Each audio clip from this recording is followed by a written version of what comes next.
નાણાકીય વર્ષ 2015 થી નાણાકીય વર્ષ 22 દરમિયાન દેશના કુલ સ્વાસ્થ્ય ખર્ચમાં સરકારી સ્વાસ્થ્ય ખર્ચનો હિસ્સો 29% વધીને 48% થયો હોવાનું બહાર આવ્યું હતું. મહેસાણા વિસનગર હાઈવે પર બાસરા નજીક આવેલી મર્ચન્ટ હોમિયોપેથિક કોલેજમાં અભ્યાસ કરતી 19 વર્ષીય વિદ્યાર્થીનીએ પ્રોફેસરોના કથિત ત્રાસથી આપઘાત કરી લીધો છે.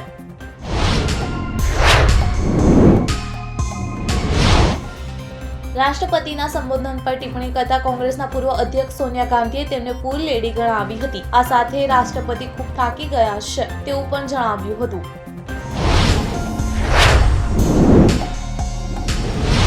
પ્રયાગરાજમાં ચાલી રહેલા મહાકુંભ વચ્ચે કિન્નર અખાડાએ મોટી કાર્યવાહી કરી છે. કિન્નર અખાડાના સંસ્થાપક ઋષિ અજય દાસે મમતા કુલકર્ણીને મહામંડલેશ્વરના પદ પરથી હટાવીને અખાડામાંથી હાંકી કાઢ્યા છે.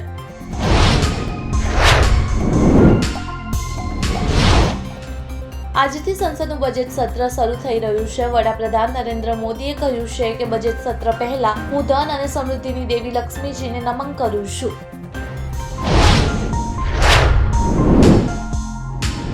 લખનૌના શુભાંશુ શુક્લાને આંતરરાષ્ટ્રીય અવકાશ મથક માટે ઓક્સીઓમ મિશન 4ના પાયલટ તરીકે પસંદ કરવામાં આવ્યા છે. તેઓ આંતરરાષ્ટ્રીય અવકાશ મથકની મુલાકાત લેનારા પ્રથમ ભારતીય છે.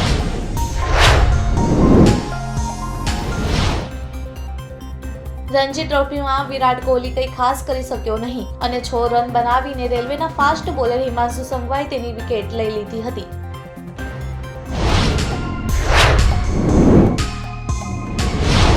હવે જય શ્રી કૃષ્ણ અમેરિકામાં પણ ગુંજી ઉઠ્યું છે અને આ પડઘાનું શ્રેય ભારતીય મૂળના કાશ પટેલને જાય છે, જેમણે ડોનાલ્ડ ટ્રમ્પે એફબીઆઈના ચીફના પદ માટે નામાંકિત કર્યા છે. 3 કરોડ મહિલાઓને કરોડપતિ બનાવવાની સરકારની યોજના હેઠળ લાખો રૂપિયાની લોન વ્યાજ વગર આપવામાં આવે છે. આ યોજના સ્વસહાય જૂથો સાથે સંબંધિત છે. આ જૂથમાં મોટા ભાગે મહિલાઓનો સમાવેશ થાય છે.